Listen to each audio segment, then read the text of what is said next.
an inside look into how vaccines are made. Updates on New York's sub-hub after the UNT buyout.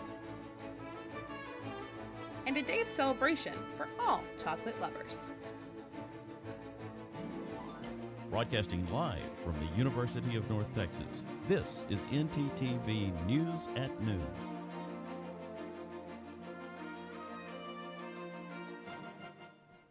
Thanks for joining us on ntTV News at Noon. I'm Donald Britton. A judge has ordered Immigration and Customs Enforcement to release hundreds of detainees amid a coronavirus outbreak. ICE says it will go more than 250 detainees from its center in Adelanto, California. The detention facility is one of the largest in the country.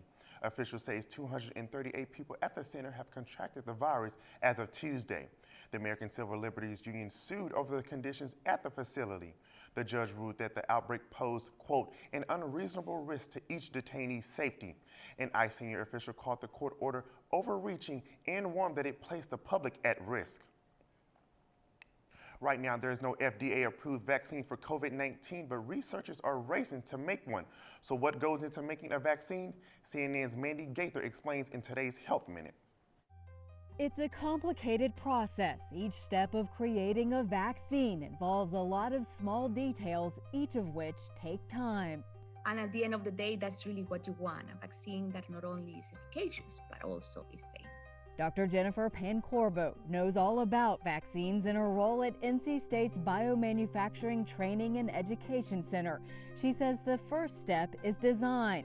Here, researchers learn about the virus, how it spreads, attacks, and takes over the body. Once that's understood, scientists can find a place to stop the virus along its pathway. So that's what companies are trying to do, trying to use genetic materials to help the body find their path to the pathogen. Next comes manufacturing. First, what's called upstream process, where she says researchers grow cells and produce the vaccine component or active ingredient that will be put into the vaccine. It then goes to the downstream process where the vaccine component is purified, separated, and put into the final formulation, one that is stable, ready to use, and easy to transport. And that's how you end up with a vaccine in a vial or in a syringe that travels around the world in a fairly stable manner. For Health Minute, I'm Mandy Gaither. A vaccine can't come too soon for the nation and the world. Here in Denton County, officials reported another 5 people had died from the virus, along with 164 new cases yesterday. County health officials are concerned over the rising hospitalization numbers, which are trending up. Yesterday, the number of beds in the county occupied by COVID patients was just over 12%. Today, that number is 13.1%. There are just over 2,800 active cases in the county. On the UNT campus, we have 23 active cases with a direct impact on the campus. There are 37 cases with an indirect campus impact for a total of 60 for this week. If you're interested in a COVID test, head over to UNT's Discovery Park on Friday. The tests are free, but you must pre-register.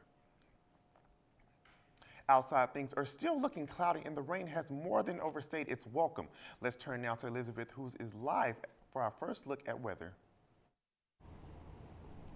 Thank you, Donald. As you can see, I'm outside of UNT campus live. So let me fill you in with today's current temperature. We are currently at 42 degrees Fahrenheit with the feels of 37 degrees. We are having wind speeds from the northwest coming in at 10 miles per hour, and our conditions will be periods of rain, thunder, and cloudy skies. Although tonight's conditions will be dropping down to 39 degrees, a feels of 30 degrees. Wind speeds will be coming from the northwest at 12 miles per hour, and it will be mostly cloudy and chilly, so please don't forget those jackets and sweaters tonight if you go out.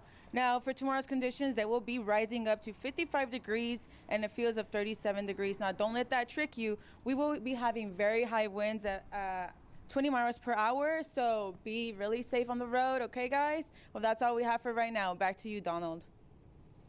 When we come back, we'll tell you new information on a sandwich shop's move to a new location. Stay with us.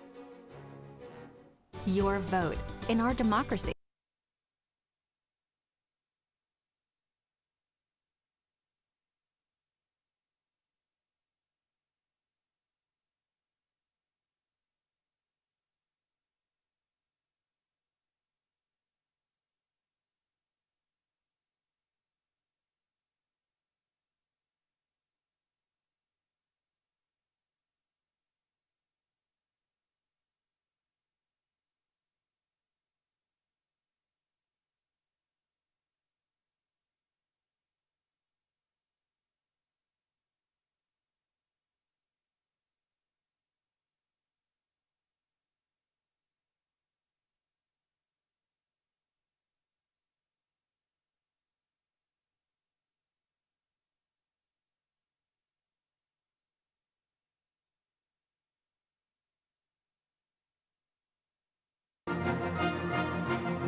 TikTok says it will limit premature claims of victory in next week's election on its short video clip app. Those victory claims will be restricted until the Associated Press has declared a result. The social media company is working with third-party fact-checkers on the initiative. TikTok says if victory claims can't be verified or fact-checking is inconclusive, they will limit distribution on the content. The move comes amid the app's battle against the Trump administration's attempt to ban it in the U.S. over concerns for data privacy. Like I said earlier, the rain has definitely overstayed its welcome. Let's hope it goes away and the cold is here to stay this Halloween. Let's turn now to Elizabeth for our full look at weather.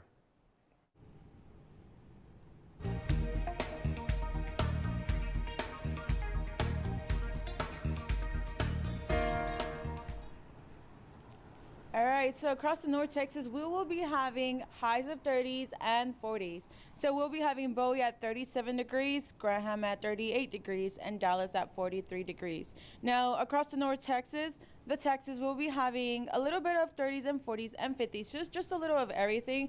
Morello at 31 degrees, Austin at 48 degrees, and Tyler at 53 degrees. Now, moving on to our 7-day forecast. Although today is a little bit rainy and stormy, we will be tomorrow partly cloudy at highs of 55 degrees and lows of 37. Friday will be sunny, so it will be highs of 62 degrees and lows of 40 degrees. Now, Saturday and Sunday will be mostly partly cloudy, so for Saturday we have 65 degrees and lows of 46, and Sunday 62 and lows of 36. Now, Monday we will be seeing some more sun throughout that week, but that's furthermore to next week. So that's all we have for right now. Back to you guys. A small sandwich restaurant on campus is planning to relocate next year. Let's story now to Cammie Farrow, who has the meat of the story. Thanks, Donald. If you've ever been to New York City, you know about its subway system. The brightly colored circles, maps, and signs. Now, this restaurant may have the theme of the New York City sub, but it is known for another kind of sub.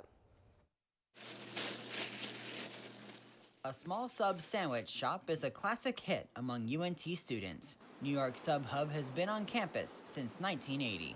Ken Christensen founded the restaurant. His son, Hunter, took ownership in 2012. The restaurant has used this building nearly since its founding. But what most people don't realize, it used to be a house. And I looked up different deeds and this and that. I think I extrapolated it back to 1947 to 1949 it was built. But it may go away soon. UNT is buying the land it sits on through eminent domain. Both parties have already reached a deal, $1.4 million. I actually got a call from the Denton Record Chronicle late February at like 5:30 in the evening, which, I was like, who is this? And they're like, yeah, we just wanted to get a quote on the contract that your dad signed. And I had no idea what they were talking about. And apparently he had signed it 2 weeks prior and didn't tell anybody. Currently, Hunter Christensen has a new location in mind. Another thing he has had to focus on is combating the coronavirus. We are always cleaning and wiping things down now, which I would hope that other restaurants are doing the same. So thankfully we went into this not having to change too much, but obviously we're using the mask like everybody else. And then with that, hand sanitizers is another important part of it. One of the Sub Hub's most popular sandwiches is the All Stops, which consists of cheese, turkey, ham, salami, capicola, roast beef, pepperoni, and vegetables. Christensen says running New York Sub Hub is his passion. I'm a very active person. I move around. I'm not stuck behind a desk, which I don't want to do. Yes, I'm 3 weeks without a day off, but it's much more than just a job for me. It's just kind of like a lifestyle, and it has been for the better part of 20, 25 years. Right now, the new location is set to be built off of McCormick Street and I-35. New York Sub Hub is planning to move there in the summer of 2021. That's all I have for you now. Back to you at the desk. Thanks, Cammie. There's a lot of big news that happened in sports last night. Let's turn now to Jasmine Clark to see what to expect.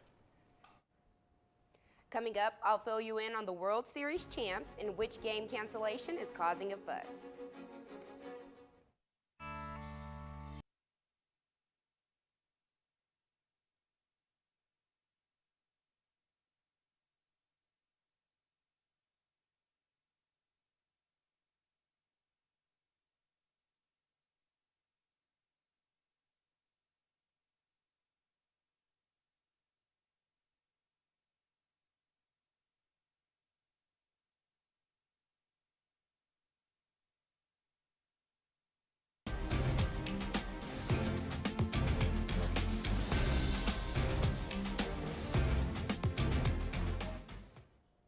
While many aren't fond of the way 2020 is turning out, Los Angeles has been reclaiming their time all year. For the second time in October, the city claimed a major sports championship as the Los Angeles Dodgers defeated the Tampa Bay Rays 3-1 in Game 6 of the 2020 World Series. This is only 2.5 weeks after LeBron James led the Lakers to the NBA title after defeating the Miami Heat. The Dodgers' triumph ends a 32-year championship drought for one of Major League Baseball's most decorated franchises. The Dodgers had 5,014 regular season games and were in their 114th postseason game since Orel Hershiser struck out Oakland's Tony Phillips for the final out of the World Series in 1988. Despite it all, the Dodgers gave Los Angeles another championship, and this year when the novel coronavirus pandemic has delayed, shortened, and moved around sports seasons. I would say congratulations to LA, but according to Twitter, it looks like celebrations have already began. University of Texas El Paso officials are disappointed with the Mean Green's decision to not play this weekend following coronavirus case spikes in El Paso. The game that was scheduled for Saturday in El Paso has been postponed. On Sunday night, El Paso County Judge Ricardo Samaniego issued a stay-home order with a curfew from 10 p.m. to 5 a.m. daily. In a statement, UNT President Neil Smostrek said, "We are disappointed to have our first postponement of a Conference USA game. But the health and safety of our student athletes, staff, and coaches is our #1 priority. We send our best wishes to the entire El Paso community as they face the challenge of dealing with the latest outbreak." A UNT official told the Denton Record Chronicle on Tuesday night that the school's administration believed sending coaches and players to El Paso posed too big of a risk, both to those who would have made the trip and the campus community upon the return. UNT's game against UTEP is the third it has lost to the pandemic. That's the rundown with sports today. Back to you at the desk, Donald. Thanks, Jasmine. Today is National Chocolate Day, although who really needs an excuse to enjoy this treat? Most of us consume the delectable sweet on a pretty regular basis. National Chocolate Day is held every year on October 28th, but NationalDayCalendar.com notes that some sources designate July 7th or December 29th. Chocolate is derived from the seed of the cacao tree. The taste is intense and bitter, so the seeds must be fermented. The beans then get dried, cleaned, roasted, shelled, and ground up. According to NationalDayCalendar.com, there is evidence of the use of cacao seeds from as far back as 1100 BC. Thanks for watching ntTV News at noon. Be sure to join us again tonight at 6 here on North Texas Television.